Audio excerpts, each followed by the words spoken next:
Hello and welcome to SPMIS Academy. Today we'll analyze important newspaper articles of 9th October 2024. Please note you can download the PDF version of today's newspaper analysis by clicking the link given in the comment section. This is a list of the topics that we'll be covering from today's newspaper. So before I take up the first topic of the day, कल के discussion में एक correction है.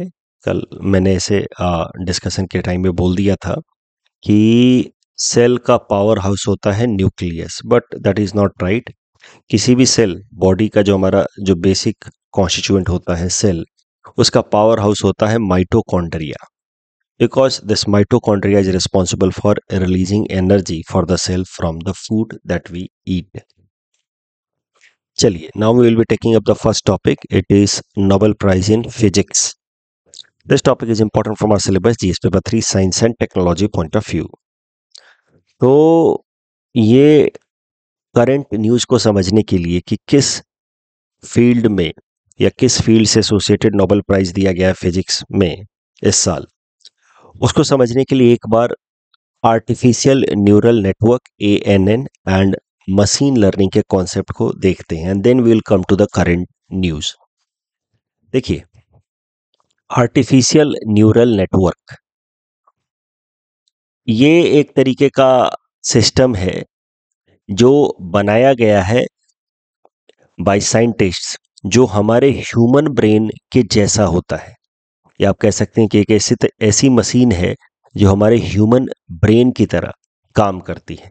जैसे हमारे brain के अंदर कई सारे न्यूरॉन्स होते हैं, बहुत सारे neurons, crores of neurons together are there in comprising our brain, जहाँ पे तमाम डेटा स्टोर होता है, फिर उसकी प्रोसेसिंग होती है and that helps us to form knowledge. हम लोग चीज़ों को एक्सपीरियंस करते हैं, देखते हैं, अपने आसपास में सुनते हैं, और फिर वो सारे एक्सपीरियंस डेटा के फॉर्म में हमारे न्यूरॉन्स में स्टोर होते हैं. फिर न्यूरॉन्स उनको प्रोसेस करके हमारे लिए नॉलेज बनाता है. कि बाहर से मान लीजिए आवाज़ आई बिजली गरजने की, तो इसका मतलब हमें अब पता चल गया कि शायद से बारिश होने वाली है. ये डेटा हमारे न्यूरॉन्स में आया आवाज़ के थ्रू, और फिर उसकी प्रोसेसिंग करके हमें एक नॉलेज बनाया कि अब शायद से बारिश होने वाली है. तो इस तरीके से ह्यूमन ब्रेन काम करता है. अब ह्यूमन ब्रेन को ही मिमिक करते हुए, मतलब उसके जैसा ही एक सिस्टम बना दिया गया, artificial system of course scientist ने बनाया, जिसको नाम दिया गया आर्टिफिशियल न्यूरल नेटवर्क. ये आर्टिफिशियल न्यूरल नेटवर्क क्या करता है? Just like our human brain, it is capable of taking several kinds of inputs and then capable of processing those inputs in order to make a knowledge in the form of output. So, like human brain, artificial neural network, it stores information, then processes that information in order to develop a learning or create knowledge for itself from the data which it has stored. और ये सारी learning जो है वो artificial neural network कर रहा है without any human intervention. हर बार हमें कोई डेटा इनपुट देने की ज़रूरत नहीं है. जैसे इंसान सीखता है अपनी एक्सपीरियंसेस से, वैसे ही आर्टिफिशियल न्यूरल नेटवर्क्स भी वो डेटा को स्टोर करके, प्रोसेस करके अपने लिए नॉलेज बनाते हैं. अब ये आर्टिफिशियल न्यूरल नेटवर्क्स, इसकी मदद से फिर तमाम तरीके के मशीन्स बनाए गए, जैसे रोबोट्स, जो अब खुद से ही लर्निंग कर सकते हैं from the events happening in their surrounding. तो artificial neural network is a system which has been used to develop the modern robotics, modern AI tools जैसे कि ChatGPT. क्योंकि इनको क्या करना पड़ता है, इनको हर बार नया नया इनपुट देने की जरूरत नहीं होती है. दीज रोबोट्स या द AI टूल्स जैसे कि ChatGPT, they keep on learning on their own just like we human do. तो artificial neural network ANN is the basis behind robots या modern AI tools like ChatGPT. And what they do every time, whenever some new data come to them, जैसे इन robots के सामने नया data आया, chat GPT या इस तरह के एआई टूल्स के सामने जब भी नया डेटा आया, तो what they do learning on their own. इस प्रोसेस को कहा गया है machine learning. I just hope I am making sense to you. ANN is a artificial technology, a system developed by scientists which can mimic our brain, यानी कि which acts like our brain, stores information from surrounding and then process that information to make a knowledge for itself. And then ANN, artificial neural network, is used in modern day robotics and AI tools. And with help of ANN, these robotics and AI tools, they do learning on their own, and this activity is known as machine learning, and that is why they keep on updating themselves on regular interval without explicit human intervention. उनको बार बार हमें data input देने की जरूरत नहीं होती, वो खुद से ही सीखते रहते हैं. इस एक्टिविटी को कहा गया मशीन लर्निंग. इसके पीछे जो सिस्टम फंक्शनल है वो है आर्टिफिशियल न्यूरल नेटवर्क. अब करंट न्यूज पे आते हैं. साल 2024 का जो नोबेल प्राइज इन फिजिक्स दिया गया है वो दो साइंटिस्ट को दिया गया है for their contribution in the field of artificial neural network and machine learning. उनका नाम है जॉन हॉफील्ड एंड जॉफरी हिंटन. इन्होंने कई सालों तक रिसर्च किया, कई सालों तक अलग अलग स्टडी करके फिर सिस्टम्स बनाए विच led to development of artificial neural network and machine learning, which is core in modern AI tools and systems like ChatGPT. तो इन्होंने 1980s 90s से ही काम करना शुरू कर दिया. कई सारे इन्होंने ANN टूल्स बनाए, मशीन लर्निंग के सिस्टम्स बनाए, जो आज के AI टूल्स के पीछे का कोर आइडिया है. इस डिस्कशन के बेसिस पे ये प्रीलिम्स प्रैक्टिस क्वेश्चन हमने आपको दे रखा है. Please attempt this question and submit the answer in the comment section. The next article is about Sensex and Nifty 50. This topic is important for my syllabus GS paper 3 Indian economy point of view. एकदम scratch से समझते हैं, basic terms को देखते हुए चलते हैं. सबसे पहले शेयर्स एंड स्टॉक्स के बीच का अंतर समझते हैं. देखिए, शेयर्स जो है वो एक इंडिविजुअल यूनिट है signifying ownership in a particular company, और उन शेयर्स का एक एक्यूमुलेटेड ग्रुप बना दिया गया तो उसको कहा जाता है स्टॉक्स. समझने की कोशिश करते हैं विद एग्जांपल. मान लीजिए कि किसी कंपनी ने 1000 शेयर्स रिलीज किए, यानी कि वो कंपनी अपने जितनी भी उसकी वेल्थ है उसको 1000 पार्ट में डिवाइड कर दिया. 1000 शेयर्स रिलीज किए और उनमें से आपके पास अगर 100 शेयर्स हैं तो आप कहेंगे कि I have 10% stock in the company. तो शेयर्स हो गए individual unit of ownership and accumulation of share making one larger unit is known as stock. तो stock refers to ownership in a company as a whole, which would be an outcome of aggregation of certain amount of shares. तो सरल भाषा में कहें तो shares और stock के बीच में रिलेशन क्या है? Shares are individual unit of a stock. 10, 20, 30, 40 shares को मिला करके एक स्टॉक बनता है. कभी कभार 2-3 कंपनियों के शेयर्स को मिला करके एक स्टॉक भी बनाया जाता है. तो आप कह सकते हैं कि stock is an aggregate of shares. कैसे ईंटों को जोड़ जोड़ करके घर बनता है, सेल्स को जोड़ जोड़ करके बॉडी बनता है, शेयर्स को जोड़ जोड़ करके स्टॉक्स बन रहा है. सिंपल भाषा में shares are individual unit of stocks. अब देखते हैं the concept of stock market. Stock market वो जगह है जहां पे स्टॉक्स यानी कि ownership in a company is bought and sold. Stock market is a marketplace where buyers and sellers trade यानी कि buy and sell their stocks in a company.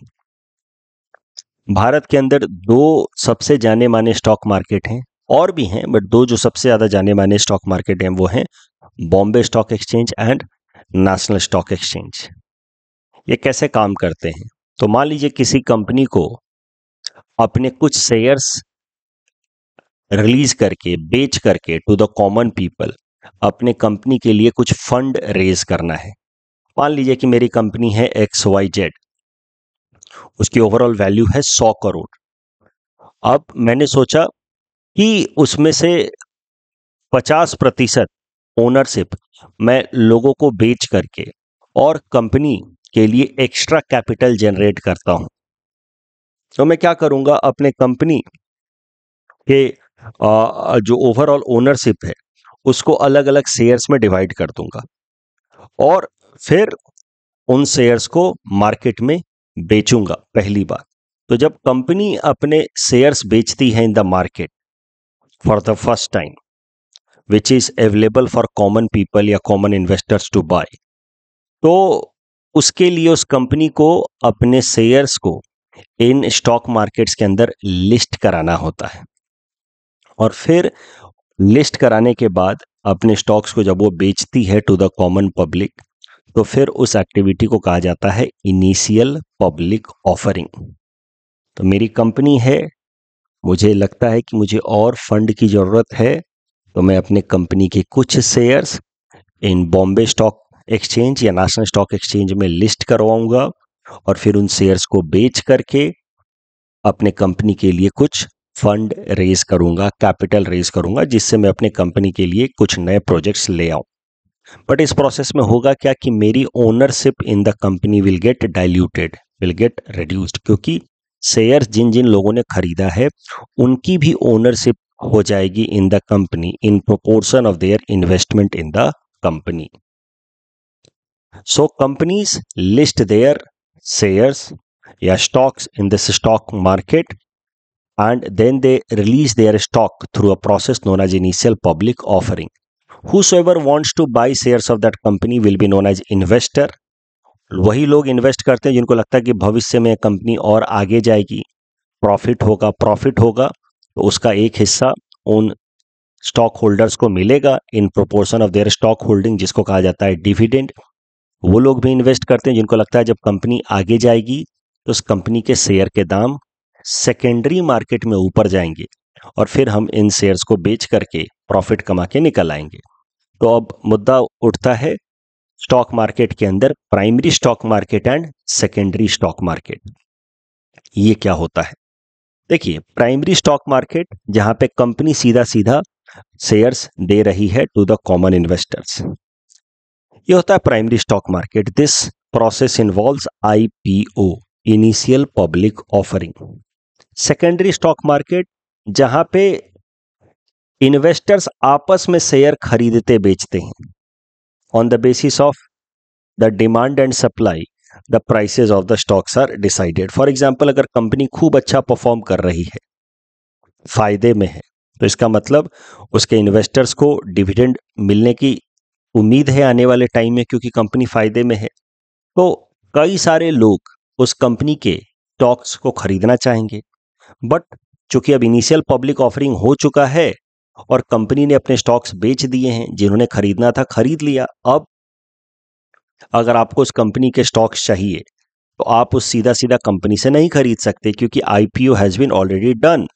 So now you will have to buy those stocks from some other investor who had already bought the stocks from the IPO। जैसे बस समझाने के लिए मैं बता रहा हूं, कोई अच्छी सी बिल्डिंग बनी जहां पे 100 फ्लैट्स हैं।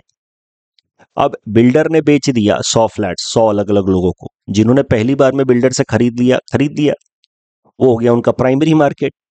अब आपको मान लीजिए उसी बिल्डिंग में फ्लैट लेना है, लेकिन आपने स्टार्टिंग में तो लिया नहीं, बिल्डर से तो खरीदा नहीं, तो अब आप किसी ऐसे इंसान से जो ऑलरेडी वहां पे फ्लैट खरीद चुका है, आप उससे नेगोशिएट करेंगे कि यार मुझे ये फ्लैट दे दो, और अब उस फ्लैट का रेट जो होगा वो डिसाइड होगा on the basis of demand and supply. तो अगर बहुत सारे आपके जैसे बायर्स हैं जो खरीदना चाहते हैं, तो ये वाला मार्केट हो गया सेकेंडरी मार्केट, और यहाँ पे डिमांड और सप्लाई के बेसिस पे उस फ्लैट का दाम डिसाइड होगा। हो सकता है कि ओरिजिनल मार्केट में जो बिल्डर ने बेचा था वो 1 करोड़ का है, लेकिन सेकेंडरी मार्केट में नेगोशिएशन में वो 1.5 करोड़ का हो सकता है उतना डिमांड ना हुआ बाद में, तो वही चीज 1 करोड़ की हो सकता है सेलर आपको 90 लाख में 80 लाख में भी बेचने के लिए मजबूर हो जाए। तो ये ऐसा ही कुछ रिलेशन होता है प्राइमरी स्टॉक मार्केट और सेकेंडरी स्टॉक मार्केट में। Primary stock market where companies issue new shares through a process known as initial public offering, where the company directly sells its shares to investors. Secondary stock market where investors buy and sell shares amongst themselves. Here the prices of the shares stocks are decided on the basis of their demand and supply. Demand will be higher if company is making profit, because those investors would like to invest जिनको उम्मीद है कि आने वाले time में dividend मिलेगा या company और फायदा करेगी, तो सेकेंडरी मार्केट में और डिमांड बढ़ेगा तो शेयर्स के दाम और ऊपर जाएंगे, तो क्यों ना हम अभी इन्वेस्ट कर दें। तो जब कंपनी अच्छा परफॉर्म करती है तो उसके शेयर्स के दाम सेकेंडरी मार्केट में ऊपर चढ़ते हैं, क्योंकि लोग ज़्यादा से ज़्यादा उसके शेयर्स खरीदना चाहते हैं। तो demand is high and that is why price goes up and vice versa, या converse is also true. If company does not perform that good then sellers चाहते हैं कि इसके शेयर्स बेच दो, बट उतने बायर्स नहीं हैं, तो supply is more, demand is less and that is why the prices will go down. तो सेकेंडरी मार्केट में जो प्राइसेस ऊपर नीचे चढ़ते हैं कहीं ना कहीं वो कंपनी के परफॉर्मेंस का इंडिकेटर होते हैं, या उस कंपनी के अंदर लोगों का कितना भरोसा है कि वो फायदा करेगी कि नहीं करेगी उसका इंडिकेटर होता है। अब बात करते हैं सेंसेक्स के बारे में। देखिए, हमने देखा कि दो मेजर स्टॉक मार्केट हैं, बॉम्बे स्टॉक एक्सचेंज या नेशनल स्टॉक एक्सचेंज। ये जो सेंसेक्स है इसका पूरा नाम है sensitive index. It represents performance of top 30 companies and there shares in Bombay stock exchange. तो बॉम्बे स्टॉक एक्सचेंज के अंदर जो टॉप की 30 कंपनियां हैं in terms of market capital, मैं बहुत ज्यादा टेक्निकलिटीज में जाना नहीं चाहता, बट टॉप की 30 कंपनियां in terms of market capital मतलब नंबर ऑफ शेयर्स जो उनको बिक रहे हैं मार्केट में, फ्री ट्रेड हो रहे हैं, multiplied with their price of the shares in secondary market. मान लीजिए कि किसी कंपनी के शेयर का दाम सेकेंडरी मार्केट में है 100 रुपए और उसके 1 करोड़ शेयर्स जो हैं वो बिक रहे हैं, खरीदे बेचे जा रहे हैं in the secondary market, free floating shares हैं, तो उस कंपनी का मार्केट कैपिटल कहा जाएगा 100 करोड़। तो मार्केट कैपिटल के बेसिस पे मेनली जो टॉप की 30 कंपनियां हैं उनके कलेक्टिवली शेयर्स के दाम ऊपर जा रहे हैं कि नीचे आ रहे हैं, उनको इंडिकेट करता है सेंसेक्स। सो सेंसेक्स ऊपर जा रहा है अगर, तो इसका मतलब वो कलेक्टिवली टॉप 30 कंपनियों के शेयर्स के दाम ऊपर चढ़ रहे हैं, यानी कि उनका डिमांड बढ़ रहा है। अगर सेंसेक्स नीचे गिर रहा है मतलब कलेक्टिवली लोग जो हैं उन टॉप के 30 कंपनियों में इन्वेस्ट नहीं कर रहे हैं, ज़्यादा लोग उनके शेयर्स बेचना चाह रहे हैं, इसीलिए सप्लाई ज़्यादा है, डिमांड कम, इसलिए ओवरऑल सेंसेक्स नीचे गिर रहा है। तो टॉप के 30 कंपनियों का परफॉर्मेंस ओवरऑल रिफ्लेक्ट करता है Sensex. Top 30 companies listed in Bombay stock exchange.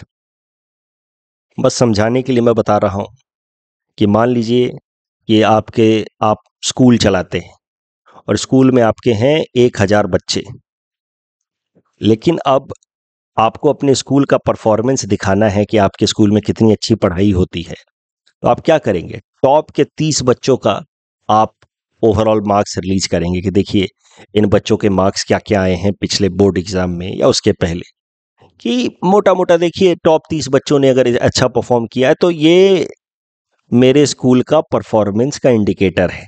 वैसे ही जो बॉम्बे स्टॉक एक्सचेंज है वो टॉप की 30 कंपनियों का कलेक्टिव रिप्रेजेंटेशन देता है in the form of Sensex. अगर उनके शेयर्स के दाम कलेक्टिवली ऊपर जाएं तो सेंसेक्स ऊपर चढ़ता है। हम लोग कहते हैं कि मार्केट में पॉजिटिव सेंटिमेंट है, यानी कि ज़्यादा से ज़्यादा लोग खरीदना चाह रहे हैं, इसी को कहा जाता है बुलिश मार्केट। जब सेंसेक्स नीचे गिरता है तो अगर टॉप के 30 कंपनियां नीचे गिर रही हैं तो इसका मतलब मोटा मोटा एक इंडिकेटर है कि लगभग सारे ही शेयर्स, अगर टॉपर्स नीचे गिर रहे हैं तो मतलब सभी नीचे गिर रहे होंगे, एक अंदाजा है। राइट। बाकी तो एकदम इंडिविजुअल किसी शेयर के बारे में नहीं कहा जा सकता सेंसेक्स को देख करके, बट अगर टॉप 30 नीचे गिर रहा है तो इन जनरल ये मोटा मोटा मार्केट में इन्वेस्टर्स के मूड का इंडिकेटर है कि अभी इन्वेस्टर जो है वो बेचने के मूड में है, उनको बहुत ज्यादा उम्मीद नहीं है, and that is why market is going down. तो when Sensex falls that means decline in the market value of these top 30 companies, यानी कि ओवरऑल मार्केट में अभी मूड जो है वो लो है, बहुत ज्यादा पॉजिटिविटी है नहीं, पेसिमिज्म है, और ऐसे ट्रेंड को कहा जाता है बियरिश ट्रेंड, कि जहां पे लोग जो अभी शेयर्स अपने बेच रहे हैं उनको बहुत ज्यादा स्टॉक मार्केट से अभी उम्मीद नहीं है। नॉर्मली क्या देखा जाता है कि जब स्टॉक मार्केट नीचे जाता है तो गोल्ड का दाम ऊपर जाता है, क्योंकि लोग अगर स्टॉक्स बेच रहे हैं तो इसका मतलब कहीं और तो इन्वेस्ट करेंगे, तो वो गोल्ड में इन्वेस्ट करते हैं। जब स्टॉक मार्केट ऊपर जाता है तो गोल्ड का दाम जनरली नीचे जाता है, यानी कि अभी गोल्ड से पैसा निकाल करके लोग स्टॉक्स में लगा रहे हैं। तो जैसे बॉम्बे स्टॉक एक्सचेंज का इंडिकेटर है सेंसेक्स, वैसे ही नेशनल स्टॉक एक्सचेंज का इंडिकेटर है निफ्टी 50। यहाँ पे टॉप की 50 कंपनियों का on the basis of their market capital, overall उनके डिमांड सप्लाई के बेसिस पे ये इंडिकेटर बनाया गया है निफ्टी 50। तो उससे हमें मोटा मोटा पता चल जाता है कि लोगों का सेंटीमेंट ऊपर की तरफ है, अभी लोग ज्यादा खरीदना चाह रहे हैं या बेचना चाह रहे हैं। That is the indication we get from Sensex. तो सेंसेक्स हमें बॉम्बे स्टॉक एक्सचेंज के अंदर इन्वेस्टर्स का मूड पता चल जाता है, ऊपर जा रहा है नीचे आ रहा है। निफ्टी 50 से नेशनल स्टॉक एक्सचेंज के अंदर लोगों का मूड पता चल जाता है। करंट न्यूज यही है कि इलेक्शंस के कल रिजल्ट आए हैं कुछ स्टेट्स में, जम्मू कश्मीर में, हरियाणा में। उसके बाद से सेंसेक्स ऊपर चढ़ा है, मार्केट का सेंटीमेंट पॉजिटिव देखने को मिला है। This news is not at all important from our exam point of view, but मैंने फिर भी कवर कर लिया ताकि आपको मैं सेंसेक्स का मतलब कॉन्सेप्ट एक बार रिवाइज करा दूं। बुलिश और बियरिश मार्केट के बारे में मैंने ऑलरेडी आपको बताया। Bullish market is when the indicators are on the rise, it indicates कि there is a positive sentiment in the market. Bearish market where indicators are on the decline, it indicates कि there is negative sentiment, people are selling more as compared to buying, and that is why the indicators are going down.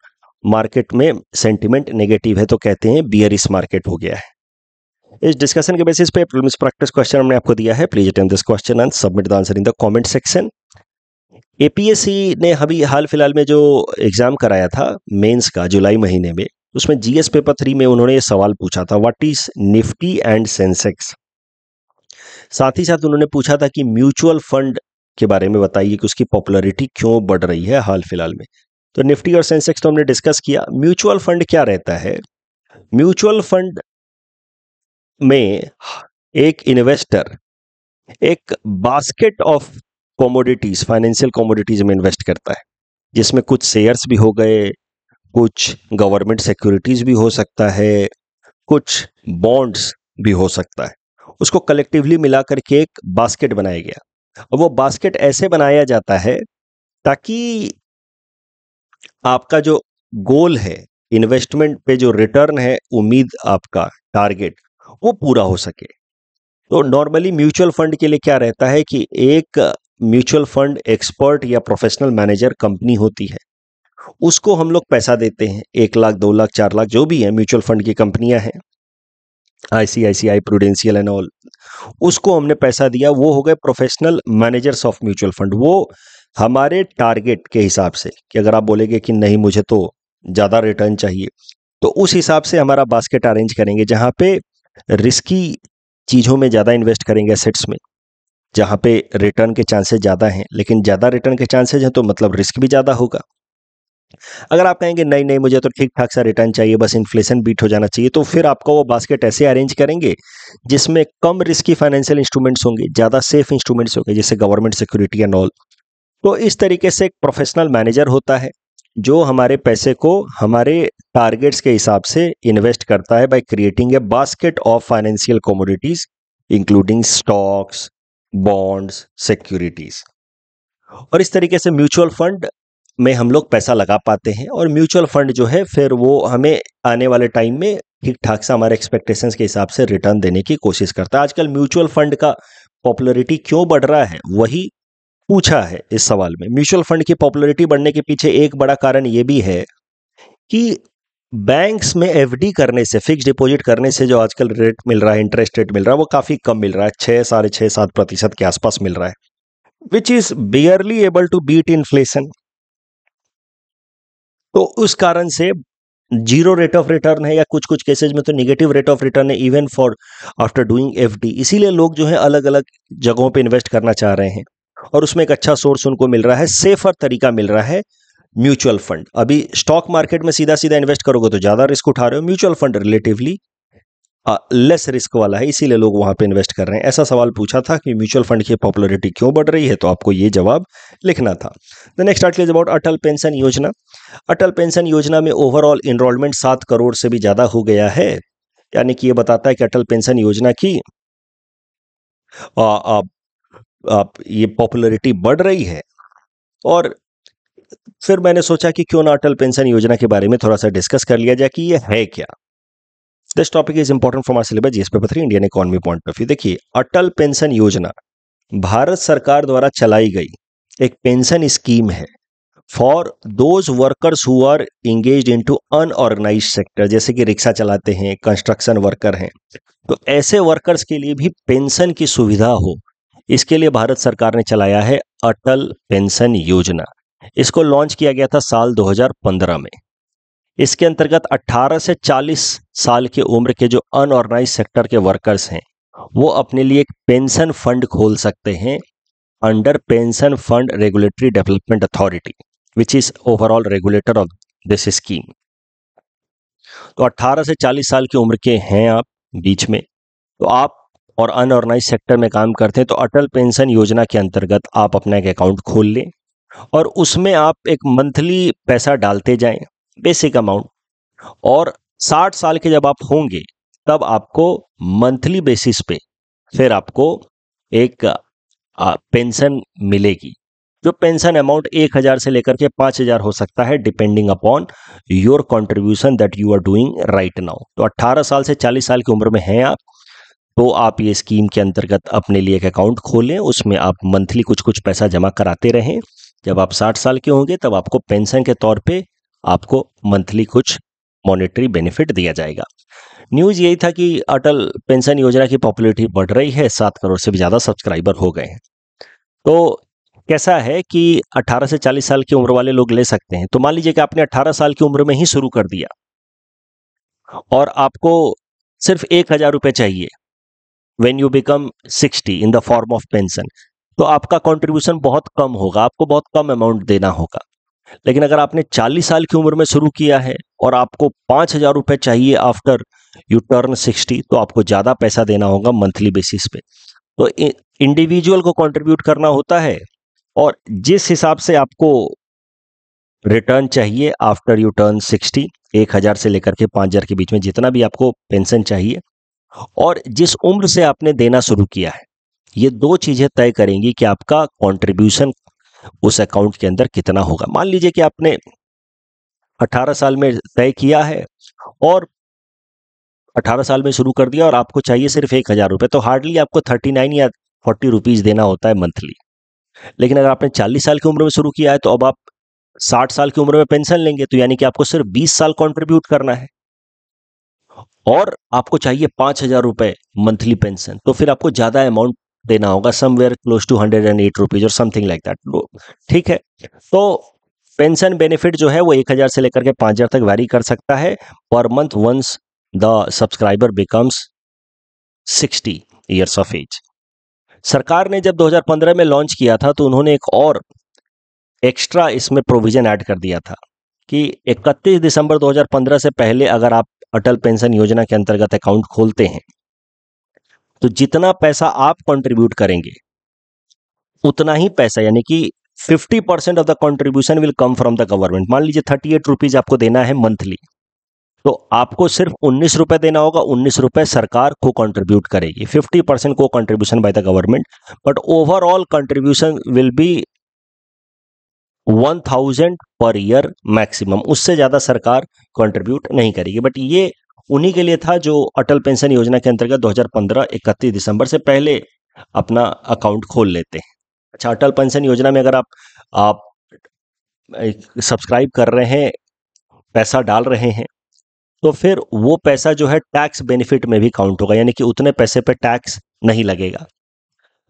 Atal pension योजना में वैसे तो 60 साल की उम्र के बाद ही पेंशन मिलता है, लेकिन if the person dies before the age of 60 तो his or her spouse can either continue the scheme, उसके बिहाफ पे पैसा डाल सकते हैं, या withdraw the corpus amount prematurely. Otherwise अगर डेथ नहीं होती है तो no exit is allowed before the age of 60। तो ये है अटल पेंशन योजना।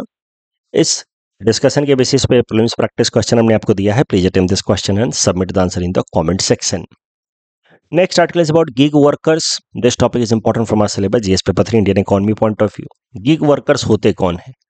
वो तमाम वर्कर्स जो शॉर्ट टर्म बेसिस पे काम करते हैं, फ्रीलांस बेसिस पे काम करते हैं, कॉन्ट्रैक्चुअल वर्क पे काम कर रहे हैं, जिनका well defined service terms and conditions नहीं है कि इतने साल तक आप जॉब करेंगे, इतनी आपको सैलरी मिलेगी, ऐसे वर्कर्स को कहा जाता है gig workers, who are employed on a time or task based manner, कि एक पर्टिकुलर टास्क करना है, ये डिलीवरी कीजिए, आपके अकाउंट में 30 रुपये आ गए। ये ओला उबर में ये अपने कम्यूटर को अपने जगह पे पहुंचाइए, आपके अकाउंट में 200 रुपये आ गए। So gig workers are those workers who are paid on the basis of their task. These gig workers are mainly employed through digital platforms या apps. That is why sometimes they are also known as platform workers या app workers. Gig workers के example हो सकते हैं cab drivers of Ola Uber, delivery partners of Swiggy Zomato. Gig worker या gig economy is on the rise in current time, specially after pandemic. But gig workers की कई सारी समस्याएं हैं, जैसे गिग इकोनॉमी जिसमें गिग वर्कर्स एंगेज हैं, इसके अंदर कोई रेगुलेशन, कोई नियम कानून ज़्यादा तो है नहीं, तो इस कारण से जॉब सिक्योरिटी जैसी कोई चीज़ होती नहीं इनके लिए। कभी काम मिला मिला, नहीं मिला नहीं मिला। डिमांड सप्लाई का मिसमैच हो गया है, जितनी ज़रूरत नहीं है, जितना डिमांड नहीं, उससे ज़्यादा लोग गिग वर्कर में या गिग इकोनॉमी में पार्टिसिपेट करने की कोशिश कर रहे हैं, क्योंकि स्किल तो हमारे देश के अंदर कम है। तो इस कारण से more and more people are getting engage into gig economy with lesser skill, and because of high supply lower demand especially after the pandemic, gig workers की जो रेम्यूनरेशन है वो बहुत कम हो गई है, एंड वर्क का जो नेचर है इट हैज बिकम एक्सप्लॉयटेटिव। ज़्यादा काम करना पड़ रहा है, पैसे कम मिल रहे हैं। इनकंसिस्टेंट इनकम, कभी पैसा ज़्यादा मिल जाता है जब डिमांड ज़्यादा रहता है, तो कभी डिमांड कम रहता है तो काफ़ी कम कमाई होती है। तो that creates a kind of uncertainty. And other employment benefit जैसे कि provident fund, health insurance, retirement benefit, ऐसा कुछ तो है नहीं गिग वर्कर्स के लिए। तो गिग वर्कर्स के लिए आप कह सकते हैं कि इस तरह की स्कीम है अटल पेंशन योजना एंड ऑल, बट उनके जॉब से एसोसिएटेड उनकी कंपनी उनको इस तरीके की कोई खास बेनिफिट नहीं देती है।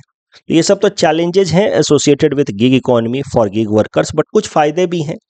फ्लेक्सिबिलिटी है काम में, वैरायटी, अलग अलग तरह के काम कर सकते हैं, इंडिपेंडेंस है, इसी कारण से they are having a better work life balance. मन किया तो काम किए, नहीं मन किया तो नहीं किए। अब करंट न्यूज क्या है? एक रिपोर्ट पब्लिश की गई है जिसका टाइटल है fair India rating 2024 labour standards in platform economy.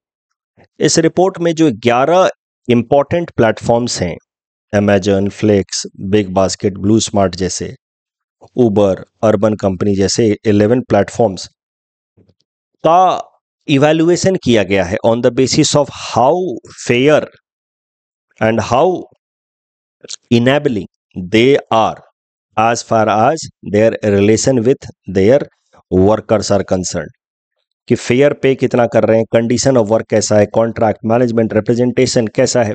तो बेसिकली कितने फेयर हैं ये लोग वर्कर्स के लिए, कितना उनके साथ बेहतर ट्रीटमेंट कर रहे हैं, उसके बेसिस पे इन 11 प्लेटफॉर्म्स को इवैल्यूएट किया गया इन दिस रिपोर्ट। और पाया गया है कि almost on all the principles these 11 major platforms are lagging behind. They are short on their commitments, commitment जो किए हैं उस हिसाब से वो पेमेंट नहीं कर रहे। वर्क कंडीशंस काफ़ी हार्श हैं वर्कर्स के लिए वर्किंग इन दीज 11 प्लेटफॉर्म्स। तो मेंस में ये रिपोर्ट का नाम एज वेल एज ये करंट डेवलपमेंट अगर आप मेंशन कर पाएंगे, if a question comes on gig economy, तो it will help you to fetch good marks. इस डिस्कशन के बेसिस पे प्रीलिम्स प्रैक्टिस क्वेश्चन हमने आपको दिया है। Please attempt this question and submit the answer in the comment section. Micro RNAs पे जो प्रश्न था उसमें तीसरा स्टेटमेंट गलत होगा। Micro RNAs are found in other plants and animals also. And इसमें अगेन तीसरा स्टेटमेंट गलत है because national wildlife week was first celebrated in 1957. Indian wild as found in Run of Kutch. That's all from our side for today. Thanks for watching.